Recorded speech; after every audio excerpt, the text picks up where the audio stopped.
Welcome back guys, स्वागत है आपका चैनल में। आज हम लोग कंटिन्यू करेंगे हमारे इंडस्ट्रियल फार्मेसी 1 के 4th यूनिट का पैरेंटल्स वाला टॉपिक, जिसमें हम हमारे लास्ट टॉपिक को कवर करेंगे जो कि है क्वालिटी कंट्रोल टेस्ट।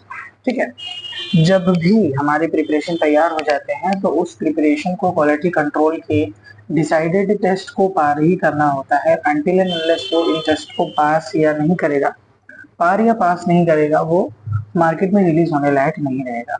तो कौन कौन से वो टेस्ट हैं जो कि एक पैरेंटल प्रिपरेशन को पार करने होते हैं, आइए देखते हैं। पहला है लीकेज टेस्ट, फिर आता है clarity test, pH, particulate matter injection, sterility, pyrogen, content uniformity और वॉल्यूम फील्ड टेस्ट। ठीक है, शुरू करते हैं हम लोग। मैं फटाफट आपको शॉर्ट में नरेट करता चलूंगा कि इसके अंदर क्या होता है, बाकी डिटेल में आप इसको पढ़ के एनालाइज कर सकते हैं। ठीक है। लीक टेस्ट नाम से ही समझ में आ रहा है कि इसमें हम लोग लीकिंग को ऑब्जर्व करते हैं कि ये लीक हो रहा है या नहीं। ठीक है। Leak test is employed to detect incomplete sealed ampoule. कोई एम्प्यूल इनकम्प्लीटली सील्ड तो नहीं है, ठीक है, या डिस्कार्डेड तो नहीं, खराब तो नहीं है। हम लोग चेक करते हैं हमारे पैकेज की इंटीग्रिटी की, हमने इसको पैक कैसे किया है, सही तरीके से पैक हुआ है या नहीं। पैकेज की इंटीग्रिटी रिफ्लेक्ट करती है कि ये अपने प्रोडक्ट को कितना अच्छी तरीके से प्रोटेक्ट करके रख पाएगा और कंटामिनेशन को बाहर रख पाएगा। अगर आपकी पैकिंग बहुत ज्यादा अच्छी बढ़िया है तो बाहर की कंटामिनेशन उसके अंदर एंटर नहीं कर पाएगी। यही ये सिंपल सा कहना चाह रहा है। अब लीक टेस्ट को भी 4 तरीके से किया जाता है। पहला है विजुअल इंस्पेक्शन, दूसरा है बबल टेस्ट, डाई टेस्ट और वैक्यूम आयोनाइजेशन टेस्ट। आओ देख लेते हैं। विजुअल इंस्पेक्शन क्या कह रहा है। विजुअल इंस्पेक्शन सबसे इजीएस्ट लीक टेस्ट के अंदर जो आता है। इसमें हम लोग सिंपली लार्ज वॉल्यूम पैरेंटल जो रहते हैं उनको ध्यान से देखते हैं, इवेलुएट करते हैं। Increase the sensitivity of the method in the visual inspection of the sample container में coupled application of vacuum to make leakage more readily observed। अब इसमें हम लोग क्या करते हैं कि इसमें वैक्यूम और प्रेशर का यूज करते हैं ये देखने के लिए कि कहीं अगर लीकेज है तो वो मोर इजीली विजिबल हो। ठीक है। फॉर एग्जांपल अगर कोई पैकेट है जिसके अंदर हल्का सा पंच हुआ है, पंचर है, तो वो स्लोली स्लोली रिलीज करेगा उसके अंदर के कंटेंट को। बट वहीं अगर हम उसके ऊपर एक्सटर्नल प्रेशर या वैक्यूम लगाते हैं तो उस पर्टिकुलर पंचर से जो कंटेंट है वो इजीली और ज्यादा जल्दी बाहर आएंगे, जिसके वजह से वो नोटिसेबल हो पाएगा। ठीक है। ये मेथड सिंपल और इनएक्सपेंसिव होता है। डिसएडवांटेज ये है कि लेस सेंसिटिव होता है। नेचुरली अगर वो निकलेगा तो ज्यादा टाइम लेगा, वहीं पे हम अगर वैक्यूम और प्रेशर लगाते हैं तो वो ज्यादा जल्दी दिखेगा, बट स्टिल सेंसिटिव नहीं है ये, बहुत ज्यादा एक्यूरेसी के साथ हम इसे नहीं पता लगा सकते हैं। वहीं सेंसिटिविटी को हम बढ़ा सकते हैं हमारे प्रेशर और वैक्यूम के द्वारा। बबल टेस्ट क्या कह रहा है कि इस टेस्ट को हम लोग जो हमारे कंटेनर या वाइल हमने फिल किए हैं, एम्पुल जो हमने फिल किए हैं, उसको हम लोग डिफरेंशियल प्रेशर के अंदर एक लिक्विड के अंदर सबमर्ज कर देंगे। सबमर्ज करना यानी डुबो देना। ठीक है। फिर हम लोग देखेंगे कहीं से बबल तो नहीं दिख रहा है, क्योंकि ऑब्वियसली अगर उसके अंदर एयर ट्रैप्ड होगी हमारे एम्पुल या वाइल के अंदर तो वो लिक्विड में सबमर्ज करने के बाद वो एयर बाहर आएगी, जिसकी वजह से हमें बबल देखने के लिए मिलेगा और हमें आइडिया लग जाएगा कि ओके, ये जो पर्टिकुलर एम्प्यूल है ये डैमेज है। कभी कभार इसको चेक करने के लिए सरफेक्टेंट भी ऐड करते हैं उसके अंदर। ठीक है। ये भी इनएक्सपेंसिव मेथड है और location of leak test easily हम लोग मेथड का मतलब पता कर सकते हैं। Generation of differential positive pressure of 3 psi inside the valve and absorb of any leakage using magnifying glass with maximum test time of 15 minute. ठीक है। हम लोग जनरेट करते हैं डिफरेंशियल प्रेशर 33 psi तक का वाइल के अंदर। ठीक है। और देखते हैं कि कोई मैग्नीफाइंग ग्लास से देखते हैं कि कोई लीकेज तो नहीं है, जिसमें मिनिमम टेस्ट का टाइम है, मैक्सिमम टेस्ट का टाइम है 15 मिनट। ठीक है। फिर आता है डाई टेस्ट। डाई टेस्ट में कुछ नहीं करते, हमारे जो पर्टिकुलर वाइल है, एम्पुल है, उसको डाई के अंदर डुबो देते हैं। डाई के अंदर डुबो करने के बाद क्लीन करते हैं और फिर मैग्नीफाइंग ग्लास से या यूवी विजुअल स्पेक्ट्रोस्कोपी से देखते हैं कि उसके अंदर डाई तो नहीं प्रेजेंट है। अगर गैप होगा या पंचर होगा तो डाई उसके अंदर चली जाएगी, जिसकी वजह से वो डाई आइडेंटिफाई कर ली जाएगी। जो डाई यूजुअली हम लोग यूज करते हैं वो 0.5% या 1% मिथिलिन ब्लू होती है, जो कि वाइडली इंडस्ट्री में एक्सेप्टेड की जाती है और ड्रग के यूज के लिए अप्रूव्ड भी है। ठीक है। ये टेस्ट इनएक्सपेंसिव होता है, रिक्वायर करता है, कोई स्पेशल रिक्वायरमेंट नहीं होती इसके लिए, जो इजीली हम लोग डिटेक्ट कर सकते हैं। However qualitative, destructive and slow. ठीक है। क्वालिटेटिव है, डिस्ट्रक्टिव है और स्लो है। ये यूजुअली हम लोग एम्प्यूल्स के लिए करते हैं। ठीक है। फिर एक आता है वैक्यूम आयोनाइजेशन टेस्ट। इसमें क्या होता है कि हम लोग वैक्यूम को आयोनाइज करके पता लगाते हैं। जैसे कि इसमें हम लोग क्या करते हैं, हाई वोल्टेज और हाई फ्रीक्वेंसी फील्ड को अप्लाई करते हैं हमारे वायल के ऊपर, जिससे क्या होता है कि जो वायल के ऊपर रेजिडुअल ग्लास होती है, गैस होती है, ये हमारी वायल है, ठीक है। अगर वायल इतनी भरी हुई है तो इसके ऊपर ये जो जगह है ये वैक्यूम है, इसके ऊपर हम लोग क्या करते हैं, हाई वोल्टेज, ठीक है, हाई वोल्टेज और हाई फ्रीक्वेंसी दोनों को अप्लाई करते हैं। अब ये अप्लाई करने से क्या होता है कि जो हेड स्पेस, जो ऊपर उसकी जगह है, अगर उसके अंदर वैक्यूम है, इनडिएक्टिव वैक्यूम, तो वो पर्पल ग्लो करेगा, ब्लू ग्लो करेगा अगर इनडिएक्टिव है, और अगर पर्पल ग्लो करेगा तो उसके अंदर वैक्यूम नहीं प्रेजेंट है। बस इसी को हम लोग नोट कर लेते हैं, ठीक है। ये हमारा एम्प्यूल है, ये फील्ड है। अगर इसके अंदर वैक्यूम होगा तो ये ब्लू जलेगा, ब्लू, और अगर नहीं होगा तो पर्पल जलेगा, ठीक है, समझ गए। ओके, अब आता है main test, clarity test. Clarity नाम से ही डिफाइन कर रहा है कि इसके अंदर हम चेक करते हैं हमारा सॉल्यूशन क्लियर कितना है, ठीक है। एक कन्वेयर बेल्ट होती है जिससे कि वो मूव कर रहे होते हैं, जिसके अंदर हम चेक करते हैं कि क्लियर क्लियर है कि नहीं। क्लियरिटी टेस्ट में लोग चेक करते हैं मैटर पार्टिकुलेट उसके अंदर प्रेजेंट है कि नहीं, वो सिंपली चेक करने के लिए, ठीक है। ये प्रैक्टिकली इम्पॉसिबल है कि हर एक चीज पार्टिकुलेट को ध्यान दे दिया जाए, पर हम चेक करते हैं कि 30 से 40 माइक्रोमीटर या उससे लार्ज साइज का कोई पार्टिकुलेट उसके अंदर ना प्रेजेंट हो, ठीक है। ये टेस्ट हम लोग चेक करते हैं particulate contamination of injection infusion, जिसके अंदर एक मोबाइल फेज नहीं, मोबाइल और एक अनडिजॉल्व पार्टिकल कोई है कि नहीं, वो देखते हैं हम लोग, ठीक है। यूएसपी, यूनाइटेड स्टेट फार्माकोपिया क्या लिमिट देती है, अगर 10 माइक्रोमीटर या उससे लार्ज पर एमएल दिख रहा है तो 50 पार्टिकल से ज्यादा नहीं होना चाहिए, और अगर 25 माइक्रोमीटर या उससे लार्ज है तो वो 5 पार्टिकल से ज्यादा नहीं होना चाहिए, इससे ज्यादा है तो वो डिस्कार्ड कर दिया जाएगा।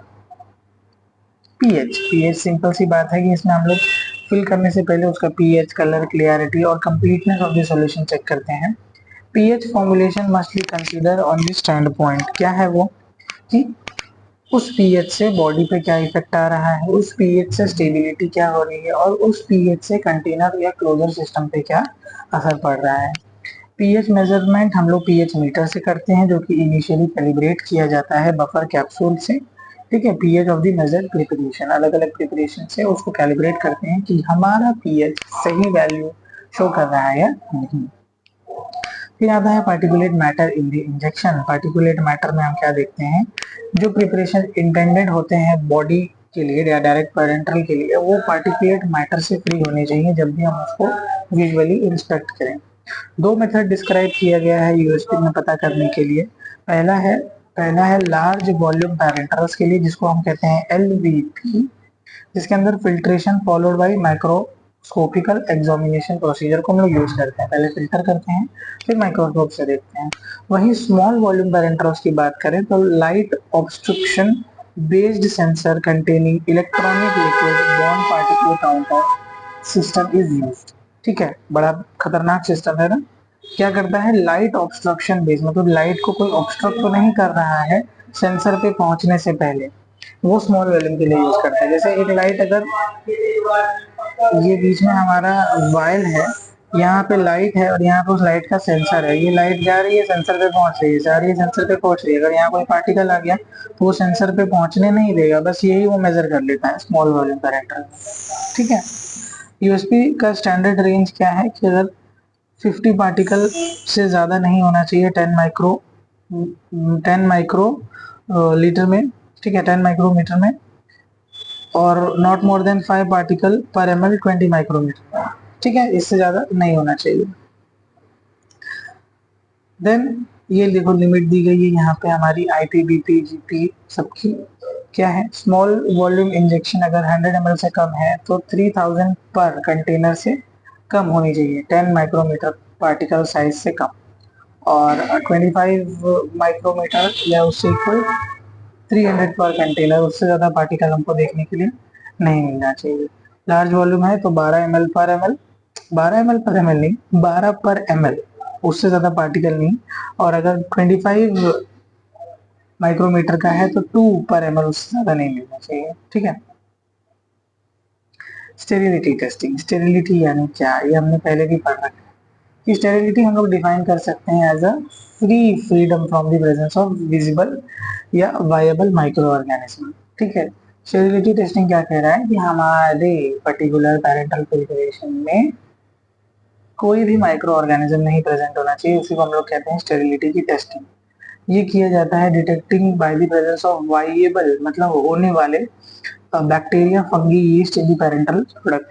हम लोग पता करते हैं कि इसके अंदर बैक्टीरिया, फंगी या यीस्ट कोई तो इसके अंदर नहीं है।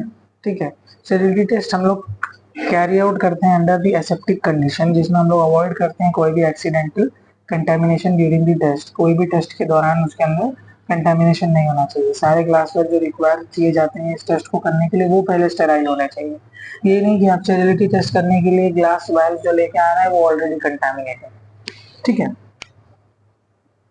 स्टेरिलिटी टेस्टिंग हम लोग पता करते हैं कि कोई भी माइक्रो ऑर्गेनिज्म उसके अंदर प्रेजेंट नहीं है, और अगर नहीं रहता है तो वो टेस्ट पास हो जाता है। ठीक है, अब इसमें दिया था कि कौन कौन से फैक्टर से आ सकते हैं। मेजर फैक्टर क्या है, एनवायरमेंट फैक्टर हो सकता है कि जैसे आपने कल्चर किया, सैंपल साइज हो सकता है, सैम्पलिंग प्रोसीजर हो सकता है। एनवायरमेंट कंडीशन से भी आ सकता है कि आप कैसे एनवायरमेंट में आपके टेस्ट को कंडक्ट कर रहे हो। ठीक है, स्टेरिलिटी टेस्ट करने के दो मेथड है, डायरेक्ट इनोकुलेशन मेथड और मेम्ब्रेन फिल्ट्रेशन मेथड। अब इसमें क्या होता है कि हम लोग जगह जगह पे हमारे कंपनी के सैंपल में ऐसे स्टैंड होते हैं, उन स्टैंड को हम लोग प्लेस कर देते हैं अगर मीडिया रख के। तो अगर यहाँ पे माइक्रोब्स के होने के चांसेस रहेंगे तो उस पे आएंगे, ग्रो करेंगे, फिर इस सैंपल को हम लोग माइक्रोबायोलॉजी लैब में ले जाके टेस्ट करते हैं। दूसरा होता है आपका क्या कहते हैं, ये मेम्ब्रेन फिल्ट्रेशन मेथड, जिसमें हम लोग क्या करते हैं कि हमारे प्रिपरेशन को मेम्ब्रेन से फिल्टर करते हैं और फिल्टर करने के बाद उसको इनोकुलेशन मीडिया में रख देते हैं, जिससे अगर उस पर माइक्रो ऑर्गेनिज्म होंगे तो वो ग्रो कर जाएंगे। यही हम लोग इसमें पता करते हैं।